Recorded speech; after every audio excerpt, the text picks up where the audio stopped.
जय भोले सभी को। जैसा कि हम जानते हैं, सावन का पवित्र महीना चल रहा है और सावन के महीने में सोमवार के व्रत का विशेष महत्व है, जिनमें से 16 सोमवार का उससे भी ज्यादा महत्व है। सावन के महीने से ही 16 सोमवार व्रत का प्रारंभ किया जाता है। तो 16 सोमवार का व्रत किसी विशेष मनोकामना पूर्ति के लिए किया जाता है। इसके अलावा यह भी माना जाता है कि 16 सोमवार का व्रत रखने से पति को दीर्घायु प्राप्त होती है और संतान भी सुखी रहती है। पौराणिक मान्यताओं के अनुसार 16 सोमवार का व्रत सबसे पहले माता पार्वती ने ही किया था। एक बार जब उन्होंने इस धरती पर अवतार लिया था, तो एक बार वह पुनः भगवान शिव को प्राप्त करना चाहती थी और भगवान शिव को प्राप्त करने के लिए माता पार्वती ने 16 सोमवार व्रत रखकर कठिन तपस्या की थी। शास्त्रों में भी ऐसा बताया गया है कि 16 सोमवार व्रत की शुरुआत सावन महीने से करना सबसे शुभ माना जाता है। आज मैं आपको बताऊंगी 16 सोमवार के व्रत की विधि और व्रत कथा। इस वीडियो पर अंत तक बने रहना। अगर वीडियो अच्छी लगे तो कमेंट करके जरूर बताना और अपने फैमिली और फ्रेंड्स के साथ शेयर भी करना। सबसे पहले हम जान लेते हैं कि किसी भी पूजा या व्रत को आरंभ करने के लिए सर्वप्रथम संकल्प करना चाहिए। व्रत के पहले दिन संकल्प किया जाता है, उसके बाद आप नियमित पूजा और व्रत करें। सबसे पहले हाथ में जल, अक्षत, पान का पत्ता, सुपारी और कुछ सिक्के लेकर शिव मंत्र के साथ संकल्प करें। और शिव मंत्र इस प्रकार है: ओम शिव शंकर मीशानम द्वादशार्धम त्रिलोचनम उमा सहितम देवम शिवम आवाहयाम्यहम्। और आइए जान लेते हैं पूजा की विधि। सबसे पहले शिव परिवार पर जल समर्पित करें।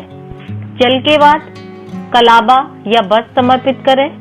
उसके बाद माता पार्वती को रोली और बाकी सभी को सफेद चंदन का तिलक लगाएं। तिलक के बाद अक्षत लगाएं और भगवान शिव को सफेद पुष्प, धतूरा, बेलपत्र, भांग एवं पुष्पमाला अर्पित करें। इसके बाद अष्टगंध, धूप अर्पित करें, दीप दिखाएं। भगवान को भोग के रूप में ऋतुफल या बेल और नैवेद्य अर्पित करें और इसके बाद कथा पढ़ें। कथा पढ़ने के बाद आरती करें और प्रसाद वितरण करें। और ध्यान रखें, कम से कम एक व्यक्ति इस कथा को अवश्य सुने और कथा सुनने वाला भी शुद्ध होकर स्वच्छ वस्त्र पहनकर पूजा स्थान पर बैठे। इसके बाद शिव जी की आरती करें। दीप आरती के बाद कपूर जलाकर कपूर गौरम मंत्र से भी आरती करें और जो लोग पूजा में उपस्थित हैं उनको आरती दें और स्वयं भी आरती लें। और इस दिन भगवान शिव की महिमा का गुणगान करना, सुनना और सुनाना अत्यंत लाभदायक है। इसलिए सामर्थ्य अनुसार शिव चालीसा, शिव पुराण आदि का भी पाठ करें। अब मैं आपको बताती हूँ कि 16 सोमवार व्रत का उद्यापन कब करना चाहिए। सोमवार व्रत की संख्या 16 पूरी होने पर 17वें सोमवार को उद्यापन किया जाता है। उद्यापन सावन के महीने के प्रथम या तीसरे सोमवार को करना सबसे अच्छा माना जाता है। वैसे कार्तिक, सावन, जेठ, बैसाख या क्वार महीने के किसी भी सोमवार को व्रत का उद्यापन किया जा सकता है। सोमवार के व्रत के उद्यापन में उमा महेश और चंद्रदेव का संयुक्त रूप से पूजन और हवन किया जाता है। और अब मैं आपको सुनाने जा रही हूँ 16 सोमवार व्रत कथा, जिसके सुनने मात्र से ही सारे कष्ट दूर हो जाते हैं, सभी मनोकामनाएं पूर्ण होती हैं। 16 सोमवार व्रत रखने वाले लोगों को यह कथा अवश्य ही सुननी चाहिए। तो 16 सोमवार की व्रत कथा इस प्रकार है। एक समय की बात है, श्री महादेव जी पार्वती के साथ भ्रमण कर रहे थे और वह भ्रमण करते हुए मृत्युलोक में अमरावती नगरी में पहुंचे। वहां के राजा ने एक शिव मंदिर बनवाया था, जो कि अत्यंत भव्य एवं रमणीक तथा मन को शांति पहुंचाने वाला था। भ्रमण करते समय शिव पार्वती जी भी वहां ठहर गए। पार्वती जी ने कहा, हे नाथ, आओ आज हम इसी स्थान पर चौरस पासे खेलते हैं। दोनों में खेल प्रारंभ हुआ। शिव जी कहने लगे, मैं जीतूंगा। इस प्रकार उनकी आपस में वार्तालाप होने लगी। उसी समय मंदिर के पुजारी जी मंदिर में पूजा करने आ गए। पार्वती जी ने पुजारी जी से पूछा कि पुजारी जी बताइए, जीत किसकी होगी? इस पर पुजारी जी ने कहा, इस खेल में तो महादेव जी के समान कोई दूसरा पारंगत हो ही नहीं सकता, इसलिए महादेव जी ही यह बाजी जीतेंगे। परंतु हुआ उल्टा, जीत पार्वती जी की हुई और पार्वती जी ने पुजारी को कोढ़ी होने का श्राप दे दिया कि तूने मिथ्या भाषण किया है। अब तो पुजारी जी कोढ़ी हो गए। शिव जी पार्वती जी दोनों वापस चले गए। कुछ दिन बाद अप्सराएं उस मंदिर में पूजा करने आईं। अप्सराओं ने पुजारी जी से उसके कोढ़ी होने का कारण पूछा। पुजारी जी ने सारी बातें बता दी। इस पर अप्सराएं कहने लगी, पुजारी जी आप 16 सोमवार का व्रत करें, जिससे शिव जी प्रसन्न होकर आपके सारे संकट दूर करेंगे।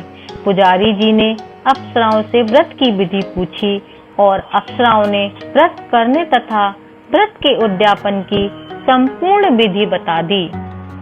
पुजारी जी ने विधि पूर्वक श्रद्धा पूर्वक व्रत आरंभ किया और अंत में व्रत का उद्यापन भी किया। व्रत के प्रभाव से पुजारी जी रोग मुक्त हो गए और कुछ दिनों बाद शंकर पार्वती फिर से उस मंदिर में आए तो पुजारी जी को रोग मुक्त देखकर पार्वती जी ने पूछा कि मेरे दिए हुए श्राप से मुक्ति पाने का तुमने कौन सा उपाय किया है? इस पर पुजारी जी ने कहा, हे माता, अप्सराओं द्वारा बताए हुए 16 सोमवार के व्रत करने से मेरा यह कष्ट दूर हुआ है। पार्वती जी ने भी 16 सोमवार का व्रत किया, जिससे उनके टूटे हुए कार्तिकेय जी भी अपनी माता से प्रसन्न होकर माता के आज्ञाकारी हुए। कार्तिकेय ने अपनी माता से पूछा, हे माता, क्या कारण है कि मेरा मन सदा आपके चरणों में ही लगा रहता है? पार्वती जी ने कार्तिकेय को 16 सोमवार के व्रत का महत्व तथा विधि बताई। तब कार्तिकेय ने भी इस व्रत को किया तो उनका बिछड़ा हुआ मित्र मिल गया। अब मित्र ने भी इस व्रत को अपने विवाह होने की इच्छा से किया। इसके बाद वह विदेश गया। वहाँ के राजा की कन्या का स्वयंवर था। राजा ने प्रण किया था कि हथनी जिस व्यक्ति के गले में वरमाला डाल देगी, उसी के साथ राजकुमारी का विवाह कर दूंगा। यह ब्राह्मण मित्र भी स्वयंवर देखने की इच्छा से वहां एक ओर जाकर बैठ गया। हथनी ने इसी ब्राह्मण मित्र को माला पहनाई तो राजा ने बड़ी धूमधाम से अपनी राजकुमारी का विवाह इसके साथ कर दिया। इसके बाद दोनों सुख पूर्वक रहने लगे। एक दिन राजकन्या ने पूछा कि हे नाथ, आपने कौन सा ऐसा पुण्य किया है जिससे हथनी ने आपके गले में वरमाला पहनाई? ब्राह्मण पति ने कहा, मैंने कार्तिकेय जी द्वारा बताए हुए 16 सोमवार का व्रत पूर्ण विधि विधान सहित श्रद्धा भक्ति से किया है, जिसके फल स्वरूप मुझे तुम्हारे जैसी सौभाग्यशाली पत्नी प्राप्त हुई है। अब तो राजकन्या ने भी सत्यपुत्र प्राप्ति के लिए व्रत किया और सर्वगुण संपन्न पुत्र प्राप्त हुआ। बड़े होकर पुत्र ने भी राज्य प्राप्ति की कामना से 16 सोमवार का व्रत किया। राजा के देवलोक होने पर इसी ब्राह्मण कुमार को राजगद्दी मिली। फिर भी वह इस व्रत को करता रहा। एक दिन उसने अपनी पत्नी से पूजा सामग्री शिवालय ले चलने को कहा, परंतु उसने पूजा सामग्री अपनी दासियों द्वारा भिजवा दी। जब राजा ने पूजन समाप्त किया तो आकाशवाणी हुई कि हे राजा, तुम इस पत्नी को त्याग कर दो, नहीं तो राजपाट से हाथ धोना पड़ेगा। प्रभु की आज्ञा मानकर उसने अपनी पत्नी को महल से निकाल दिया। तब वह अपने भाग्य को कोसती हुई एक बुढ़िया के पास गई और अपना दुखड़ा सुनाया तथा बुढ़िया को बताया, मैं पूजन सामग्री राजा के कहे अनुसार शिवालय में नहीं ले गई और राजा ने मुझे निकाल दिया। बुढ़िया ने कहा, तुझे मेरा काम करना पड़ेगा। उसने स्वीकार कर लिया। तब बुढ़िया ने सूत की गठरी उसके सर पर रखी और बाजार भेज दिया। रास्ते में आंधी आई तो सिर पर रखी गठरी उड़ गई। बुढ़िया ने उसे डांट कर भगा दिया। अब रानी बुढ़िया के यहाँ से चलते चलते एक आश्रम में पहुंची। गुसाई जी उसे देखते ही समझ गए कि यह उच्च घराने की अबला विपत्ति की मारी है। वे उसे धैर्य बंधाते हुए बोले, बेटी तू मेरे आश्रम में रहे, किसी प्रकार की चिंता मत कर। रानी आश्रम में रहने लगी, परंतु जिस वस्तु को वह हाथ लगाती वह वस्तु खराब हो जाती। यह देखकर गुसाई जी ने पूछा, बेटी किस देव के अपराध से ऐसा हुआ है?